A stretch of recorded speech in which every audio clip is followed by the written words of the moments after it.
Hello, we're back again. It's Shane O'Connor and Adrian Lacey and the Bull and Specs podcast. Each week we pick some of the news stories that we've seen and give you a bit of an insight into our week. And because I'm such a gentleman, I will let my esteemed colleague Adrian go first and tell us what he's been up to. Hello, mate.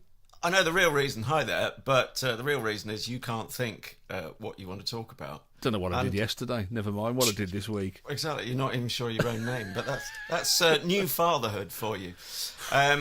Well, I could either go. I've got a split personality on this. On the one hand, we could go down the fascinating route of my tax return, which I finally sent.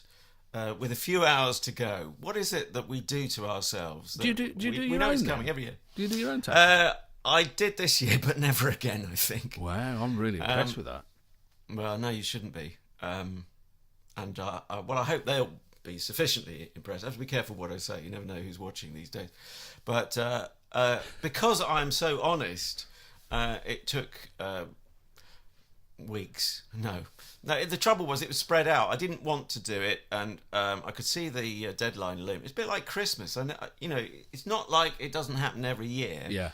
But I put off present buying till the last minute. It's like anti-Christmas, isn't it? Don't you think? It's like matter and antimatter. It's Christmas and anti-Christmas. It's like you get all of the anxiety and tension, but none of the nice gifts. None of at the the fun. End. Yeah. Yeah, it's always winter and never Christmas. That's how someone described dark moods, which I get when I'm trying to do my tax return. On the upside, so a fantastic. There's only so much I can say about it because it was a work in progress. My podcast, which how far into the show are we? 2 minutes, and I've mentioned the other podcast. Yeah. My solo podcast, I should say. This is our podcast. The guy who plays Samuel Pepys, who I call the 17th century blogger, and I brought him into the 21st century.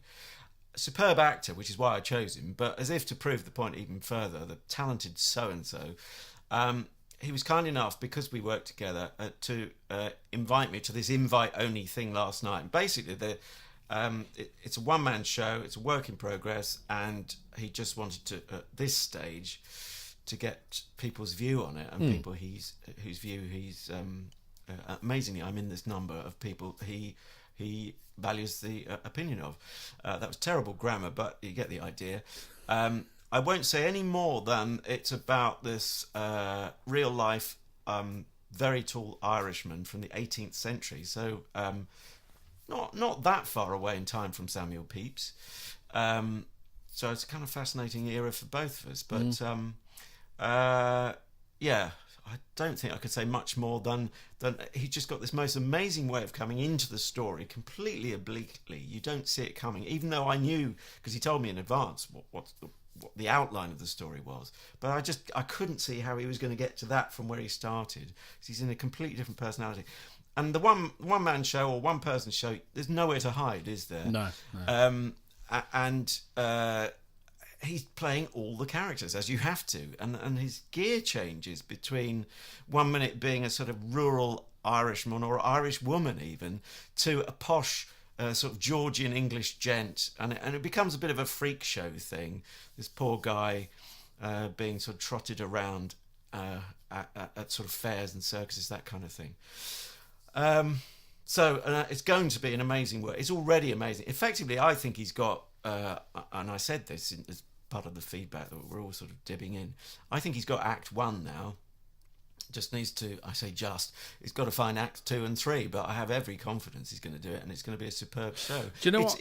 Sorry to interrupt. I was going to say, do you know what I think he's really brave as well? He's to showcase a work in progress like that. I'm always amazed, and comedians do this, don't they? Where they do warm-up gigs and they'll go, right, okay, I'm trying some material tonight and I'm not sure that it's going to work, and they know that some of it is going to fall flat. In the same way, if you've written something like that, to showcase a part work, I think it's brave, isn't it? Don't you think? Oh, absolutely. I mean, getting on stage in any form is brave. brave. Yeah. But yes, okay, you could say that they're friends and so on, but you still, it's. I mean, it didn't feel like it would be the wrong phrase to say airing your dirty washing in public, because it's not that at all. I haven't found the right phrase though.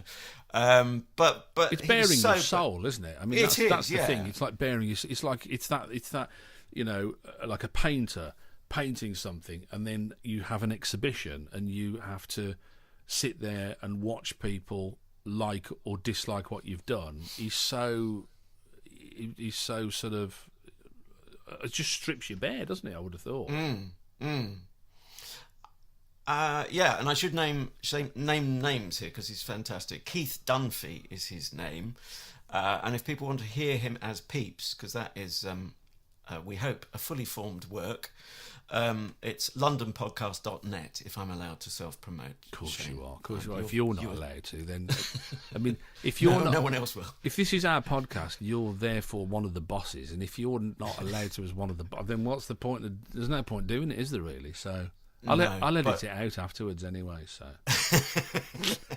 Right. Well, I was going to say, I won't say it now. You can promote whatever you want to and blow your own trumpet, mate. I'll tell you what, it was something that occurred to me this week, and I want your view on this, because I think I know how I feel, but I don't know if how I feel is how I should feel. It was, and I forgot to mention it last week. Somebody in my radio career died, and we had a brief conversation about it. A guy called Ed Doolan, an Australian, who was really, really quite a big name in the West Midlands of England as a broadcaster, and didn't do a lot outside of that. Did a little bit of TV work and stuff like that. But he was somebody that I'd worked with, I'd worked for. He was actually the first. We call it driving a desk, don't we? When you twiddle the knobs for a presenter, but you don't have a speaking part. A tech op or whatever you want to call it. It's the first live show that I did was his show, and he was so kind to me and to my wife as well. He was a lovely, lovely man, and sadly missed by a lot of people in the industry. But on a personal, I wouldn't say I was a close friend, but we knew each other. And this is the second time this has happened to me now. We've been, me and my wife have been waiting for his funeral or memorial or some kind of where we can go and pay our respects or pay tribute or whatever. And it's not happened. And this is the second time. I worked with a guy called Andy Potter at Radio Derby. He died all too young. He died in his early 50s of cancer. Oh gosh, I never knew. And he was on the telly as well, wasn't he? With MTV or something, or there had more than one Andy Potter? No, I think it must be a different guy. But I had a conversation with Andy when he knew he was terminally ill, and we were talking about how you deal with that. And one of the things he felt very strongly that he thought he had, and I would agree with him actually, that he'd been treated very badly by people at the BBC. And he said to me, the one thing he said, I don't want those people at my funeral. Right. And I never thought anything of it at the time. And then, of course, we waited patiently for his funeral, and no word came. It was a very quiet thing with just his family. And I kind of, I get it. I get it if people don't want to do that. But it feels, you feel so helpless because you can't. Like I say, these people weren't like huge close pals of mine, but they were people that I'd worked alongside and that I'd respected, and that you kind of wanted to say some kind of, it's been nice knowing you, or thanks for crossing my path, or whatever it is. And you kind of denied that, and it's horrible, helpless. I don't feel angry, I don't feel upset that I've not got the opportunity to do that. Have you ever been in that situation? I don't know if it's just because it's maybe a radio thing, is that, because they are reasonably well known, some people don't want to have something that public. I don't know. Yeah, it's an odd one, isn't it? Yes, I have been in that situation. I found out retrospectively, a very talented sound engineer I used to work with at the BBC, a guy called Jerry Burrows. And he had a great wit, and he was just, he was very kind to me when I was doing, it shows you how far back we're going, and the term sounds particularly ancient now, but it was a bit ancient then. There was a term for what became a deputy sound supervisor, was a gram-op. Can you believe that? As in gramophone operative. They used to love gramophone, though, didn't they, as a term? God. Well, they were still using vinyl when I started, and that will make me sound very ancient, and of course I feel it. But and I loved his art. I'm going to relive a line of his. When he powered up the tape recorder, he said you have to give it a moment to boot up because they'd become a bit digital even then. Yeah. And a bit cleverer than your bog standard mechanical tape recorder. He said, yeah, it's got to take a moment just so it knows it's not a washing machine. Lovely line. Bless his soul. But yes, I only heard about his passing afterwards. I don't think there was any... I think if it was possibly thoughtlessness on the part of sort of middle management that just hadn't disseminated it. I want to believe that rather than anything more calculating. But what we're lacking here, both of us, in all of these situations, it's the closure, isn't it? Yeah, I guess so. I mean, it's a bit of an Americanism, isn't it? I didn't really want to use that word, but yeah, I guess. And then you feel bad. I felt bad because I thought, well, who am I? Who am I to not? It's more important that his wishes, whether it was Ed or whether it was Andy, that their wishes were carried out, and that's more important, I suppose, than me getting closure. But that doesn't help, because it's like me saying, "Oh, I'm in pain," and you saying, "Well, I'm in more pain than you." That doesn't help my pain, does it? Do you know what I mean? It's that comparative idea is neither here nor there. I don't know what you do. If anyone's got a great idea, I mean, get in touch with us and let us know, because if you've got a great idea of how you deal with not being able to have, as you say, that closure, I can't. I've been thinking about it for a couple of weeks and I can't think of. I think I have. I happen to know you're reading the biography. Was it autobiography of Tony Robinson? Yeah. Because I think I have what his sideline. A cunning plan. A cunning plan, yes. For Baldrick in Blackadder, of course, which is that you have a public ceremony and a private ceremony. But that doesn't quite solve your problem because you knew them privately. But it's just, I was thinking more from a family's perspective. We want to have, and you've got to respect the family. We want to remember our friend, someone we knew personally. Yeah. But then, of course, people still want to remember. Imagine Wogan dying. He's part of the national furniture, wasn't he? Yeah. For 40, 50 years. So but there's see, a need for that. I don't feel that in the same way because you're right. I mean, I knew him, but I wouldn't if there was a public thing for him. I wouldn't go because I didn't. No. Do you know what I mean? I don't. Yeah. It's where you're. If you were to draw a Venn diagram, it's where you are on. You're not close enough to be part of the family, and you're not far enough away to be a total stranger. And where do you sit? You know what you are? I thought you were going to quote the Goodies there. Go on. Are we just the in-betweeners everybody tries to forget?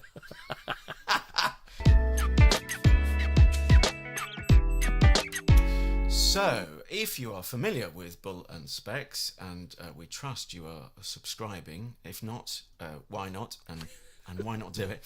But if you're familiar, you'll know that. So we start where we started this week with a bit of news from the past week, and then we move on to stories that you might be familiar with from the past week.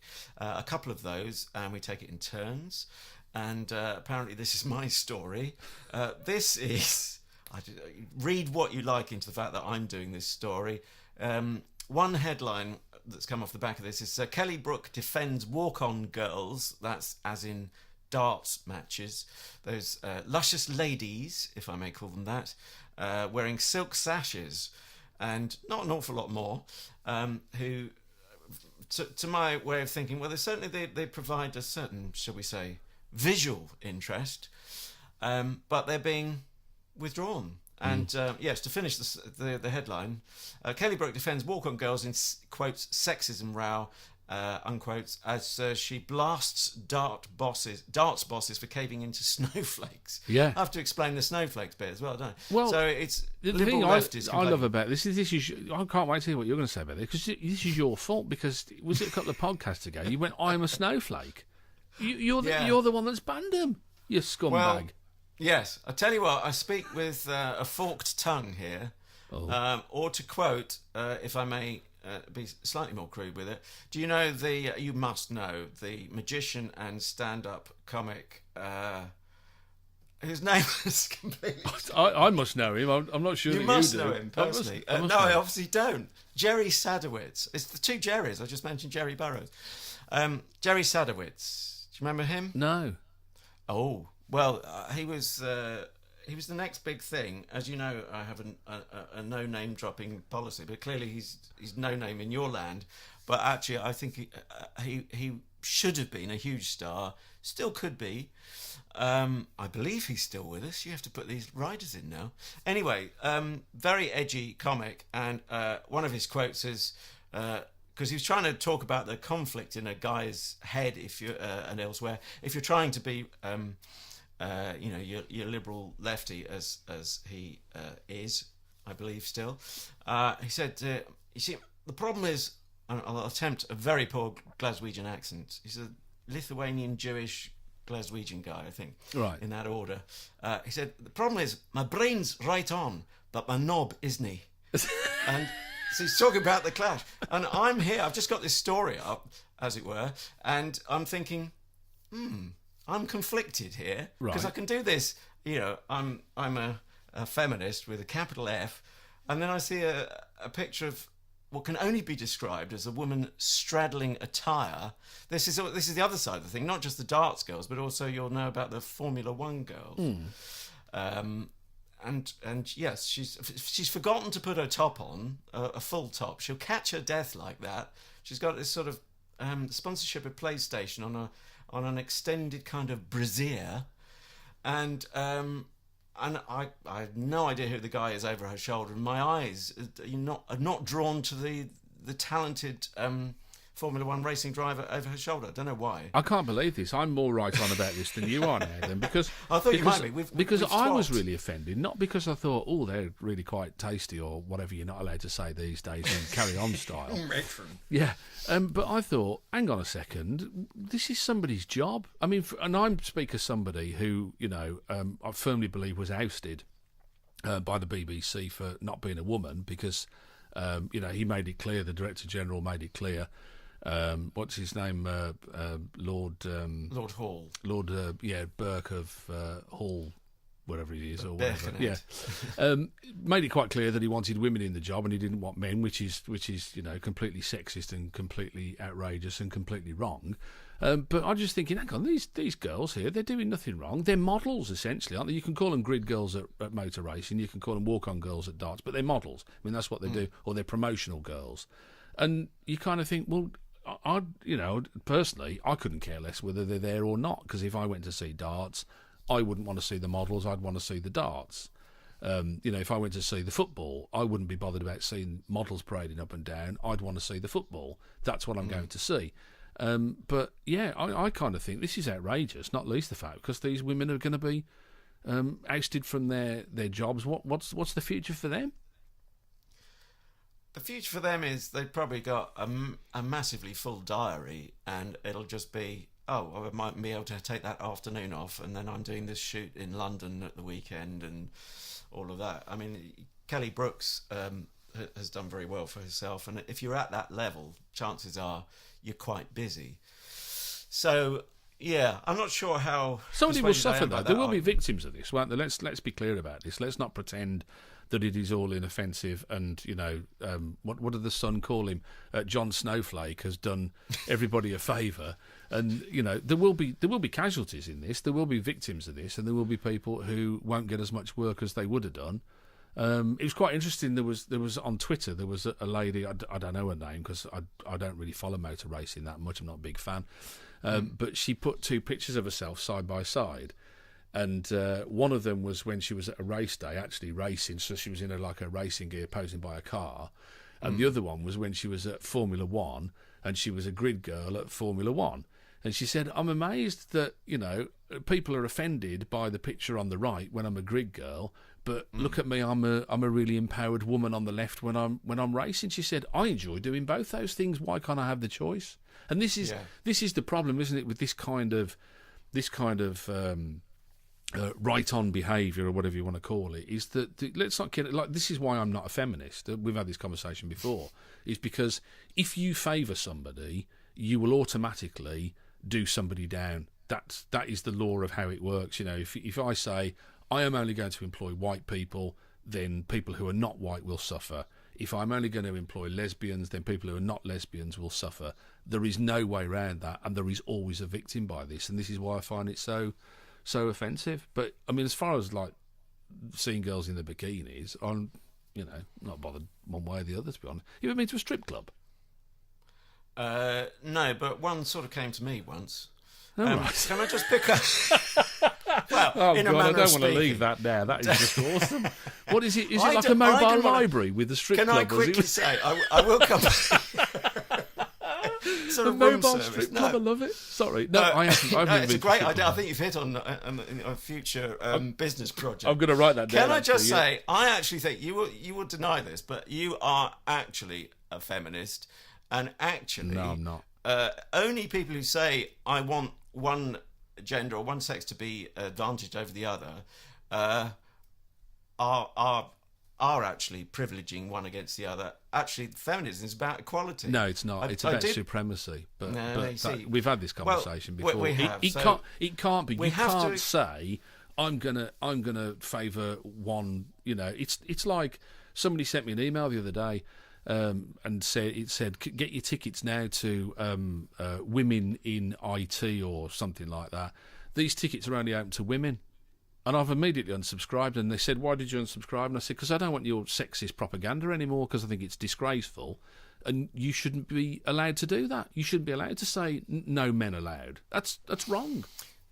No, well, we've had this conversation before. I will just clarify, and I will, declare I do some work for the BBC. I don't feel that Lord Hall, the Director General, needs me to defend him, and I'm not bowing and scraping, but I will say that what you talked about was only a plan in local radio, going back to the point of females in radio, and it was to address an historical imbalance, and it wasn't Lord Hall wanted female presenters and ousting all male presenters. He did. He wanted 50% of breakfast shows, female presenters. But that's not ousting all males. 50-50 what is do you what do you call equality. What do you do with the males then? You just sack them because they're not females. There are always, don't kid yourself, there are no victims in this. Hey, look, because there I have always been are. replaced by a woman on a radio station, yes, that we were both familiar with.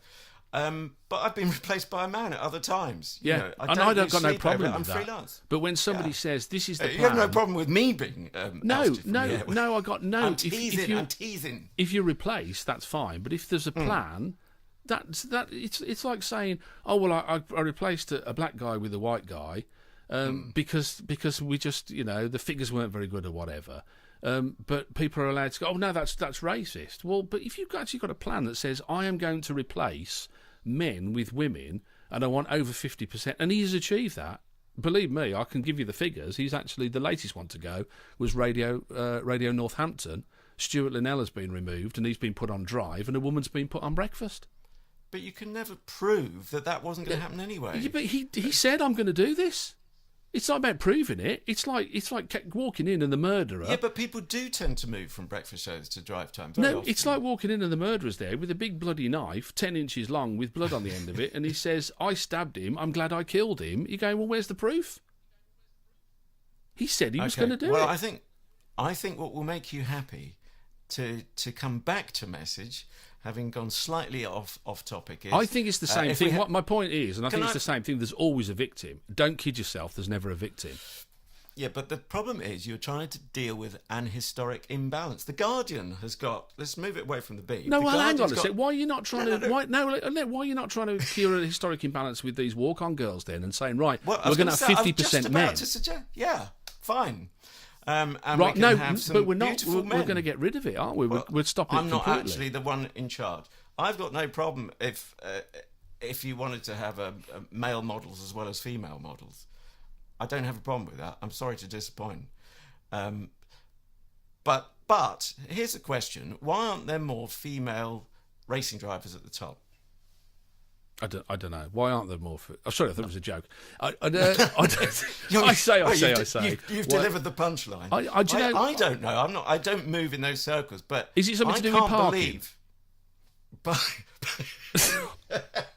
I thought you meant the cake they have in the north, parking. Is it something to do with parking the car after? I don't. I don't know. I'm guessing now. I don't know. Do you know? I've often thought that because I tell you the other thing is because generally women have a smaller frame than men, and in Formula One, weight is everything, isn't it? Yeah. And so if you can put a driver in who has a smaller frame and a smaller body mass, surely you would have so yeah, I don't know. I tell you what's it's not the absence of these beautiful women at the racetrack that's going to kill Formula One. It's when they bring in driverless cars. That's going to absolutely kill it dead.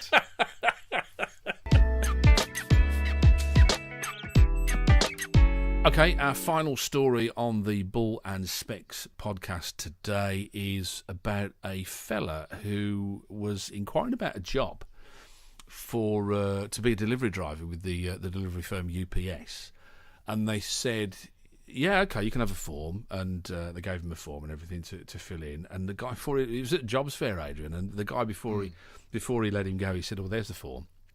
He said, and by the way, you'll have to shave your beard off. And he went, "What?" And he went, "Yeah." He said, "UPS." He said they don't allow their operatives to have beards. I don't know. I didn't think you could do this. This guy says he feels discriminated against.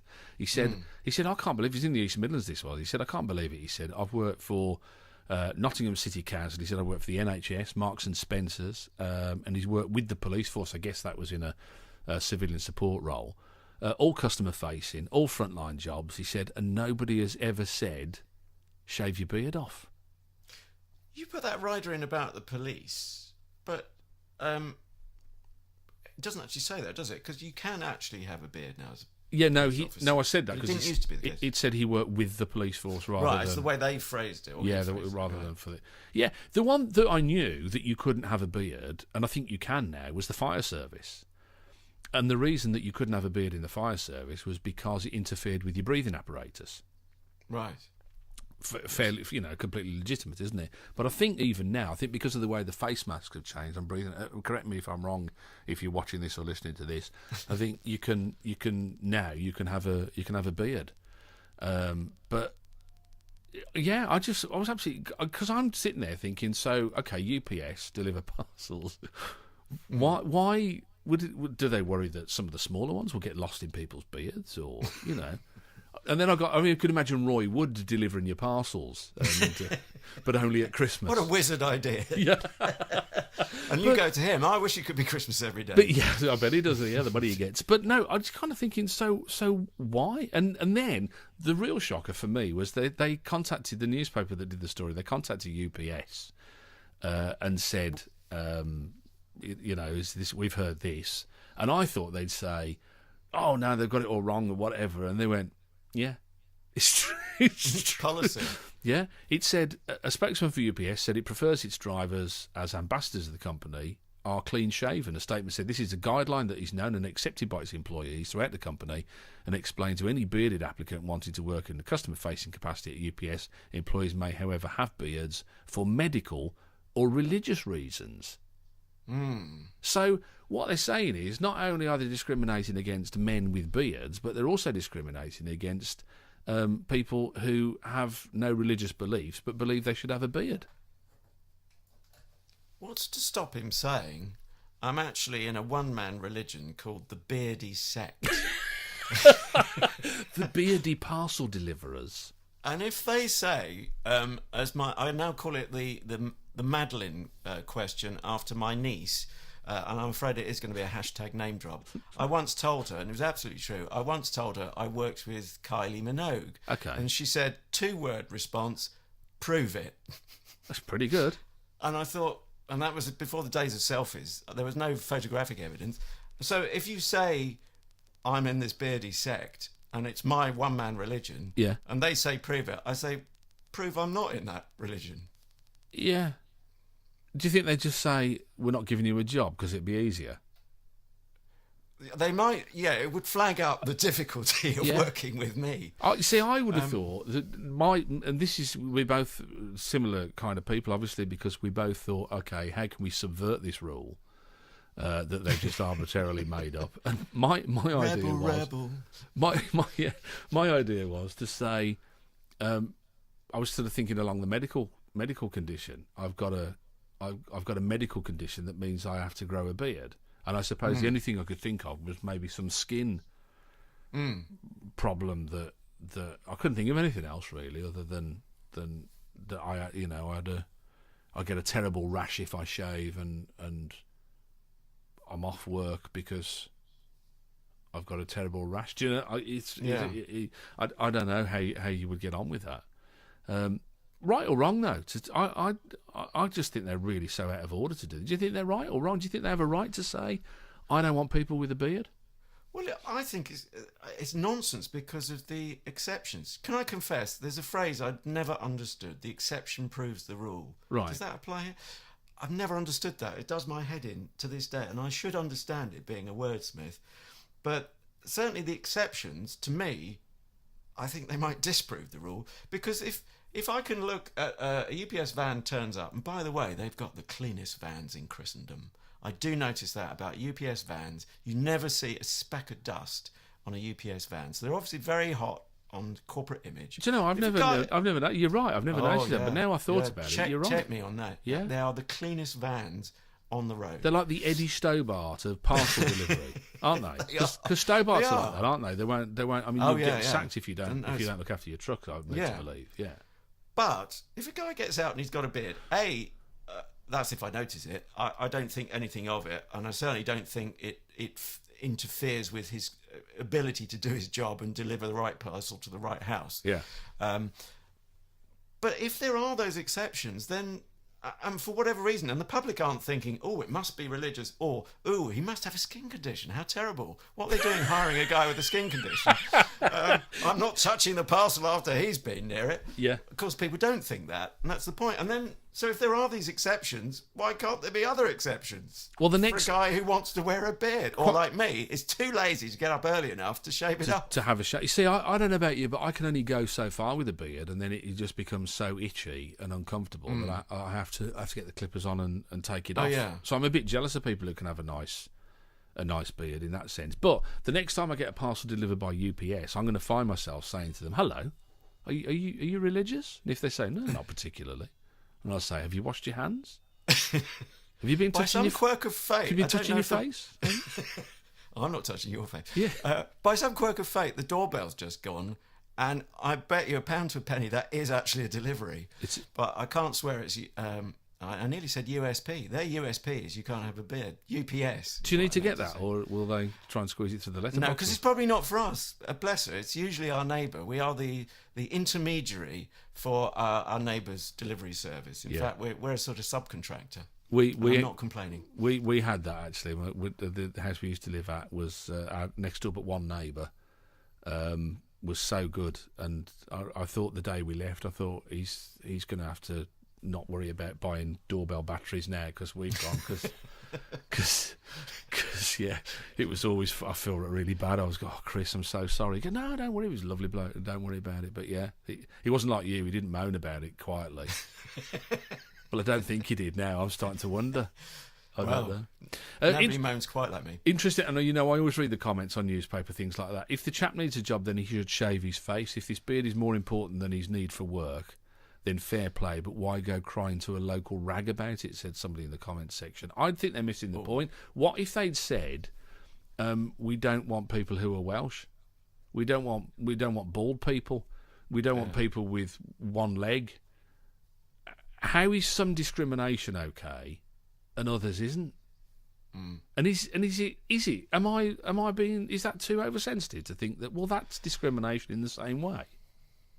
Well, I would, it is a form of discrimination, but what it makes me think is I'm an extension of the brand, and to an extent I don't mind that. If I'm working for the BBC, I wear a BBC pass, I abide by BBC rules. Right. I know that might be, it's obviously hugely complicated, but I don't think the rules are generally silly. They come out of a sensible place, in my view. No, I think you're right. I don't expect you to agree. Branding is one thing, isn't it? But that isn't that's not branding. That's going further. But I come back to my point, which is, if it's all right for some guys to wear a beard, never mind that there's a kind of religious thing and a medical thing there. Yeah.